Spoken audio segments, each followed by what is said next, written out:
No one tells you this clearly. But when a city collapses, it's not the strongest who wins, not the fastest. It's the one who's in the right place.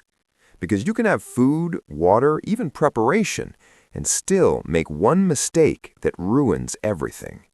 Being in the wrong place at the wrong time, surrounded by the wrong people, that's what gets most people killed. Today, you're going to see the 8 most dangerous places when a city stops functioning, and why some of them are exactly where everyone goes first. And stay until the end, because the last one is the most common mistake, and also the most silent. When we think about collapse, we usually imagine explosions, violence, instant chaos. But in reality, it doesn't always start like that. Sometimes it begins almost invisibly. The power goes out, the network fails, systems stop responding. And little by little, without any official announcement, the city stops working. Traffic lights stop coordinating, stores stop restocking, communications fail. And in that moment, something critical happens. The rules disappear, but the people are still there. And that's what turns certain places into real danger zones. Because it's not just the place itself, it's what happens when too many people depend on it at the same time. Let's start with the first one. Number 1, supermarkets. Almost everyone has the same first instinct: go to the supermarket. It makes sense until you see it from the outside. The moment uncertainty appears, supermarkets fill up within minutes, not hours, minutes. Empty carts, stripped shelves, people grabbing more than they need. And then something even more dangerous than the lack of food begins: tension. People pushing, arguments over basic items, distrustful looks. And when that tension rises enough, order disappears. Supermarkets stop being places of supply and become conflict zones. Because in a collapse, you're not competing against the system, you're competing against other people. And that's when everything becomes unpredictable. And when getting out of there is already difficult, many people make the next logical mistake: trying to move. Number 2, gas stations. Gas stations quickly become critical points. People think they still have time, that they can fill up the tank and leave before things get worse. But the problem is, everyone thinks the same. Lines grow, cars pile up, the wait gets longer. And at some point, something fails. It could be electricity, it could be supply, it could simply be that the fuel runs out. And when that happens, everyone realizes at the same time that there won't be enough. That's when the most dangerous thing appears: collective frustration. And a frustrated crowd is far more dangerous than an organized one.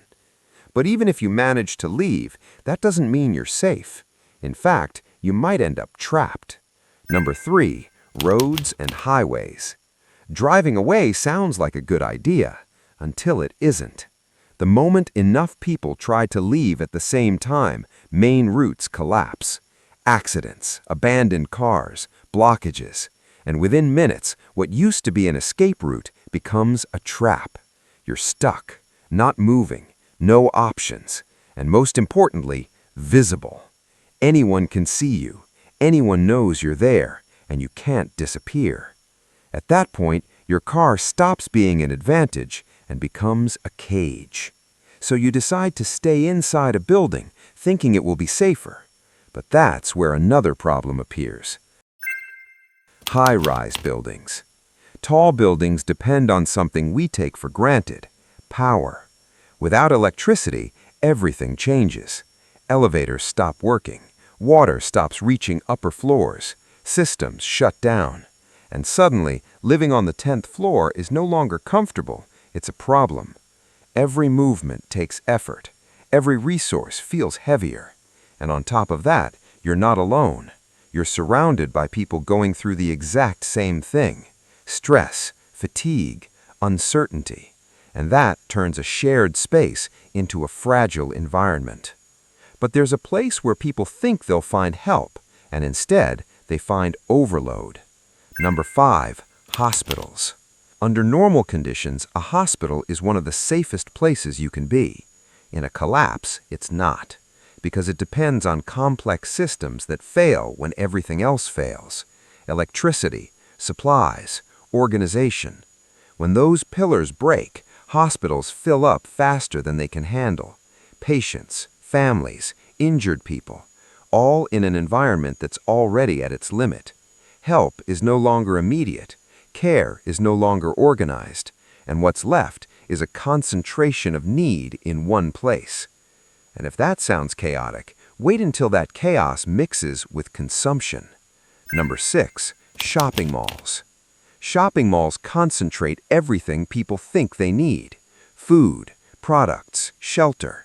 But they also concentrate something else: people, a lot of people. And when uncertainty turns into urgency, these places stop functioning.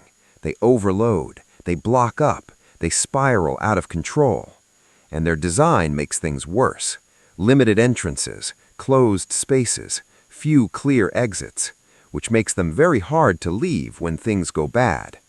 But the real problem isn't just specific places, it's density. Number 7, dense urban areas. City centers are efficient until they're not. When everything works, density is an advantage.